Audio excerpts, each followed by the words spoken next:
Good morning. You are on Intentional Wealth Television, the Coach Consultant Morning. It's the morning show. I'm Jim Pillow. I'm the consultant. And I'm Cher Cunningham. I'm the coach. And we are delighted to be sharing with you some ideas that you're going to gain from our webinar and our live VIP day this week around Built to Sell. It's a conversation that every business owner should have once they finally realize that the business they've built is succeeding at a level that is bigger than them. Or if you actually start with the end in mind, like Stephen Covey says, and build a business that is designed to be valuable, to be profitable, and that eventually you'll extricate yourself from more and more over time. Exactly. So today we want to talk about what are some of the types of exits you can do, because everybody exits their business at some point, whether it's voluntary or not. And the more voluntary it is, the more you've put some thought into designing it. So I'm going to be mostly peanut gallery today because Jim's going to be sharing some of the different ways you can exit your business and the pros and cons of each of those. And you've probably heard it said from somebody that maybe have sold their business. It's a very interesting process to go through. It is part of being a business owner. If in fact, as we discussed yesterday, you've built something that's separate from yourself, that's of value, and you've found somebody has decided that they want to acquire that thing from you. So exit's not a 4-letter word. Exit is a thing that all business owners should be thinking about from the beginning, because you are going to exit someday, one way or the other, really, right? We're all going to exit the things that we do in business. And sometimes when people think about it, when they do, right? Most people don't have a lot of knowledge about what is an exit from a business, what are the choices, and so they can be in very black and white. I'm either going to run this until I die, or I'm going to sell it to some third party. And it's very black and white thinking, when in reality, there are many ways to sell and many ways to stage in your exit from the business. You can actually start today, starting your plan to exit that isn't going to culminate for 10 years. So getting into some of those distinctions and choices is very important for you to be able to be in the driver's seat and be designing your runway between here and there. Many business owners say, I don't know what I'd do if I wasn't in my business. And part of that is because they haven't thought that process through, because we know old business people never retire. We just do something new. So there's a few different possibilities when you're contemplating exit. What are some of those places where you might consider selling or succession in your business that come up for people? So let's reframe exit, because it seems like it's an all or nothing thing. So let's reframe exit to mean changing the shareholdings of your business. Okay, so it's not you owning all the business, or maybe you and your spouse owning all the business. It is bringing in other shareholders. It could be bringing in shareholders to take all your shares, but let's reframe it into something much more nuanced than that. So broadly, you can sell all of your shares, or you can sell some of your shares. And what I'm going to talk about is some of the attributes of both of those a little bit.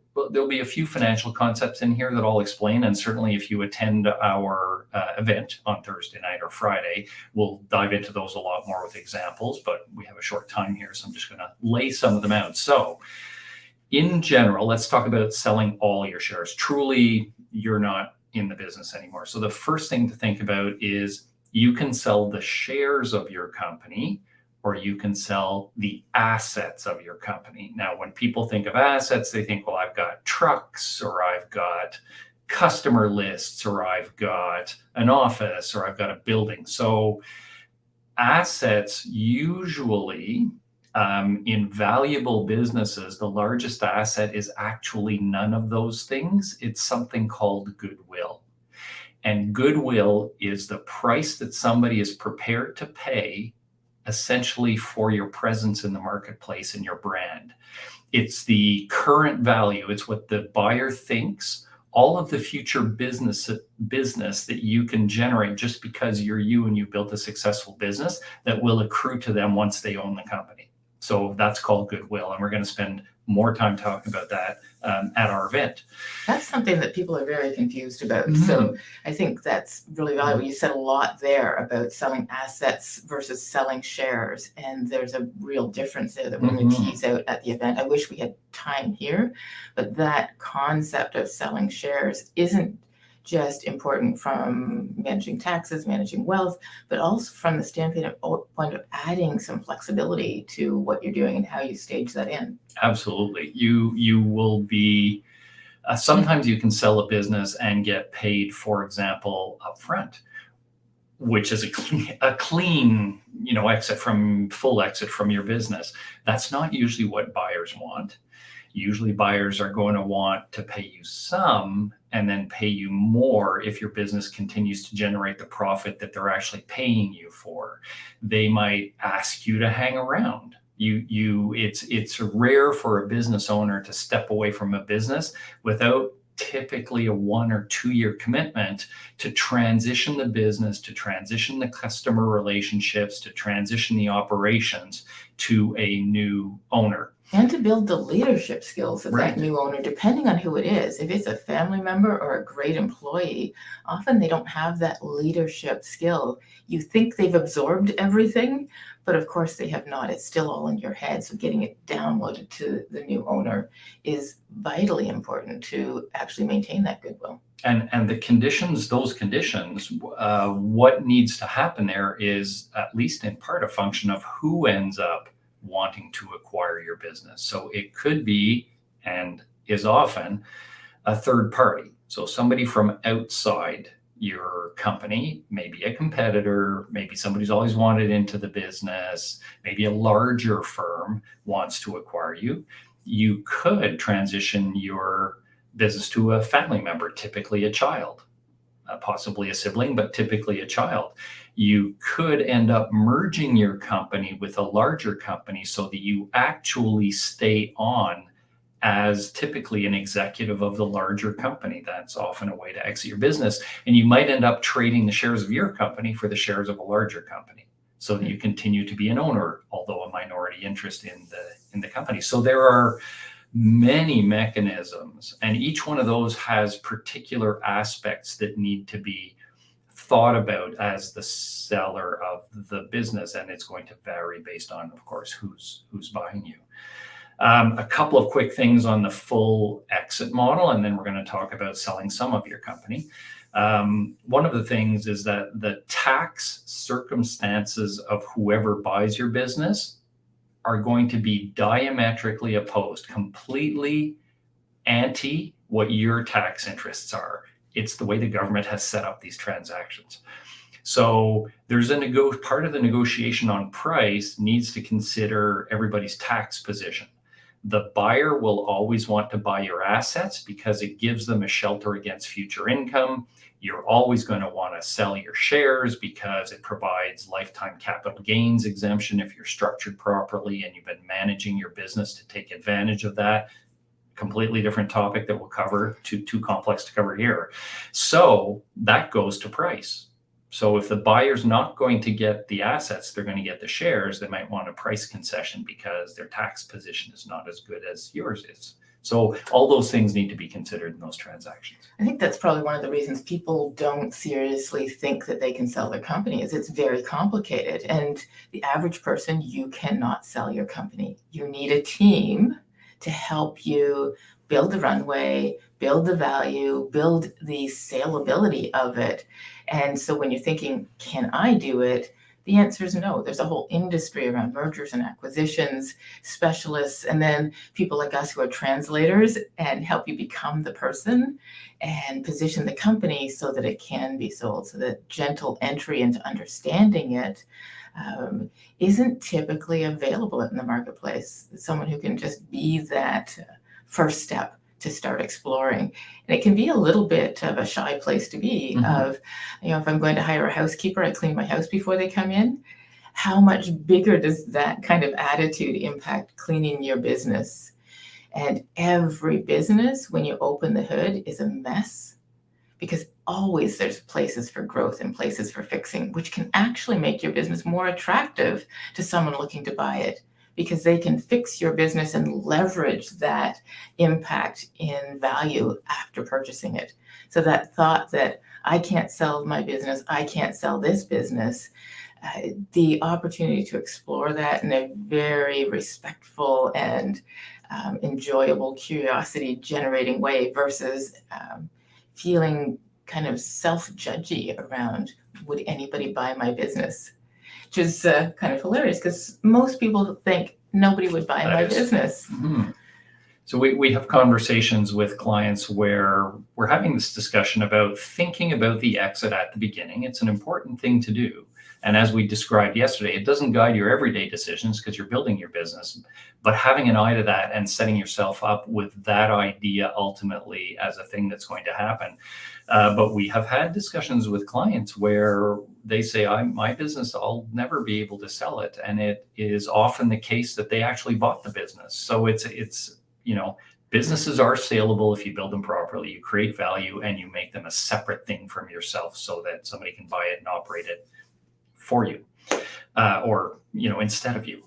The team that Cher is talking about, when you're selling your business, and you may not, and most small business owners don't have this level of network and contacts. You need a finance person who has experience and expertise in selling businesses. You need a corporate lawyer who's going to help to write the purchase agreement, the sales agreement from your perspective.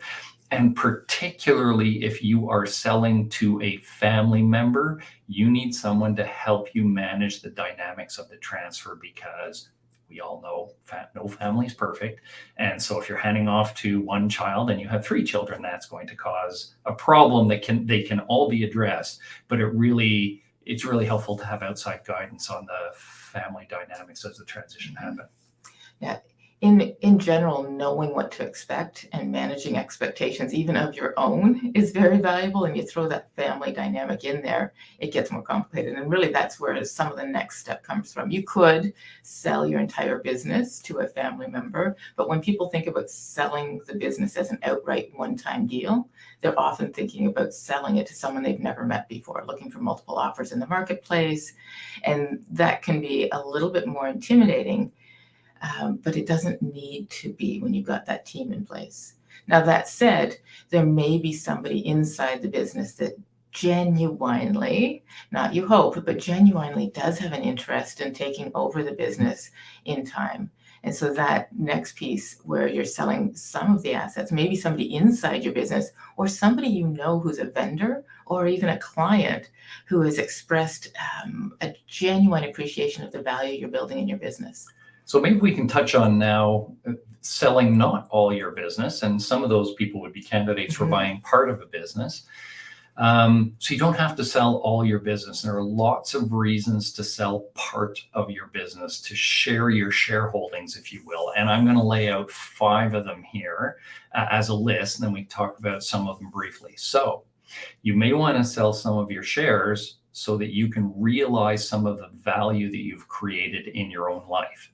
So you might decide to sell 10% of the shares that you own of a company that has created value to somebody who's just interested in being a passive participant, or maybe somebody in future who might buy the rest of the shares. And the sale of those shares can create liquidity, cash flow into your personal life so that you can buy a cottage or buy a boat or go on a large trip or buy a house for one of your children or put a deposit.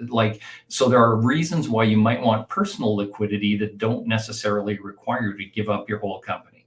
So there are very particular people who will make that kind of investment. Another one is your company might need cash flow.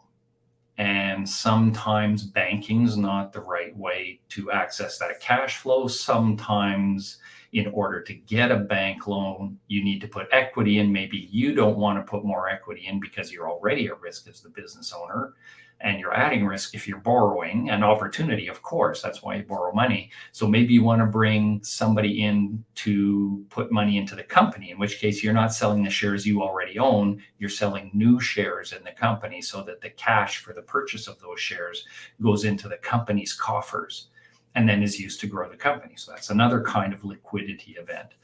A third reason you might do it is expertise.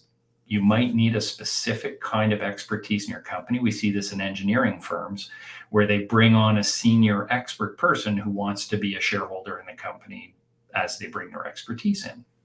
And that expert is then not as expensive in some ways in the short term, right? That over the long term, they're expecting to realize value from the growth of the company.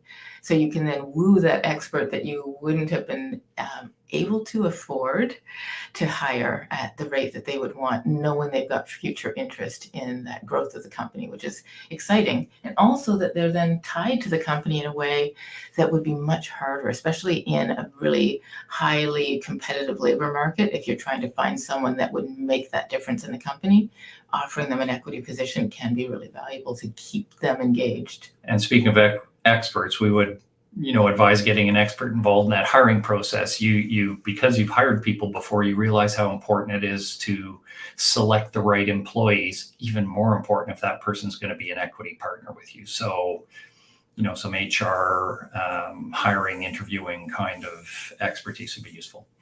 So another reason you might sell part of your equity in your company is because you're just short bench strength or bandwidth. You just can't do it all as a sole business owner, and you might want to bring in a 50-50 partner. So there are two of you, or bring in two partners. So there are three of you, which means that you're no longer in control of the company. But boy, if you could have three of you working on your business of your caliber with the right mindset and values, how powerful would that be in terms of the speed at which you could grow your company? And that whole pipe dream of taking a 4 to 6 week vacation when you've got partners who are actually dedicated to growing the business, you would all be able to take a vacation. A solid shareholders agreement, of course, is key. And that's one of the reasons that we do work with our businesses on that shareholders agreement, because you do that while you're still in love, so that you've got solid papering of the intentions of what you would want to do in that kind of situation. And the last reason that we've laid out here for you to think about parting with some of your equity is more of a merger. So if you've got, a plumbing company, and you've got a few employees working for you, and you're the sole owner, and another plumbing company that is about the same size, or more plumbing companies are the same size, sometimes joining forces essentially at the equity level, at the ownership level, can really accelerate your growth for all the previous reasons: more capital, more work, more expertise to run the company. That's really key in some of the trades as well. It can be very hard if you're an electrician trying to attract another master electrician to be an employee, and yet the ability and capacity of your company would just be not just doubled, but really exponentially grown if you could do that. Considering the option with a team to support you of bringing that person in as an equity partner is much more likely to attract them to the company. Sitting in that place of I can't find great people might mean that you're restricting yourself in how you're thinking. And the final thing that I'd like to touch on today, it's quite technical, but and we talk about 1 inch of excellence, if your 1 inch of excellence actually is more than one product line. So let's say your 1 inch of excellence is actually 2 half inches of excellence, because you have very different things. It is possible, if you think about it, that one part of that might be more saleable than the other part of that over the long haul. And that is going to inform some structural decisions about how your corporation or corporations are organized in a statutory sense, so that if part of your business sells, you can still take advantage of the tax benefits of being a small business owner. And that is a conversation that we will have with clients who have multiple product lines. It's a technical discussion. We'll cover it briefly in our session on Thursday night and Friday, but it's something to be aware of. Yeah, there's a couple of things that really block people from thinking about selling their business. Lack of knowledge about it is certainly one of them. There's also the mindset pieces where being able to trust is really key. But leading a company in general, as you're growing a company to become built to sell, looking at your own trust and how you trust yourself it ties into some things that are actually truly logical. It's missing skills, missing processes, whether it's in HR, whether it's in documentation, the ability to trust that you can delegate, the ability to trust that you can train and retain people. There are a lot of pieces of that in the general running of a company. When it comes to the vulnerability of considering selling, it's something that you want to have taken care of. The other piece that can get in the way is that sense of self-worth versus net worth.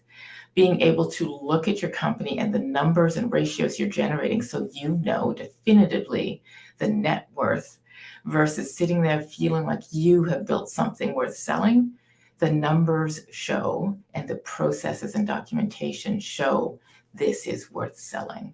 We're going to explore the different times your business is worth selling as well during the workshop because it has different appeal at different timings. Sometimes the mess of a business is the ideal time to sell. Sometimes just as you're about to take off in your business is an incredible time to sell and start something new. So we'll explore some of those mindset pieces that can hijack your timing because often we will meet with people who should have sold last year because they burnt out, lost interest, just didn't have the heart to keep the company going, and it's been dwindling in value instead of being something that they could have taken advantage of. So we are so excited that you're going to join us on Thursday evening online, but even better, our live Built to Sell workshop on Friday afternoon from 12:30 till 4. They can sign up from a link. Absolutely. We have that in the comments beneath the video that you can grab that link, hop over and sign up. Join us in person would be fantastic. Some networking, some refreshments. It's good to break bread together and share ideas because that level of connection and being able to ask your questions is incredibly valuable. If you come to the webinar, make sure you call us afterwards if there are some questions that you have, because that's the level that makes it something that matters to you, that you can make decisions and take action on. And we have an expert coming in from Firepower Capital, which is a mergers and acquisitions firm.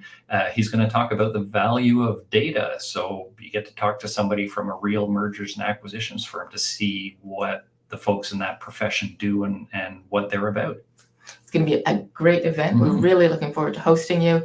If you're watching this after the event, reach out and we will make sure we get you up to speed. But in the meantime, grab that link, get yourself registered, and we look forward to seeing you there. I'm the consultant, Jim Pillow. And I'm the coach, Cher Cunningham.